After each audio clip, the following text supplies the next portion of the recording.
की अहमियत क्या है?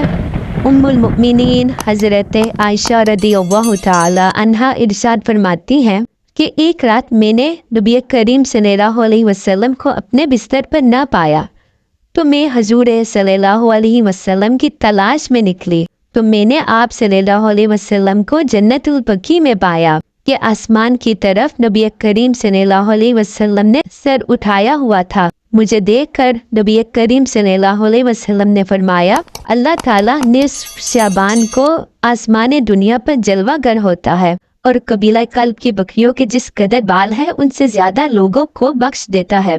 इस्लामी महीनों में शाबान के महीने को खास अहमियत हासिल है। नबी करीम सल्लल्लाहु अलैहि वसल्लम ने इरशाद फरमाया, शाबान मेरा महीना है, इस माह में इबादत करने का बेहद सवाब है और इस महीने को बुजुर्गी इसलिए भी हासिल है कि इस महीने के दरमियान एक ऐसी मुकद्दस रात आती है जिसको शब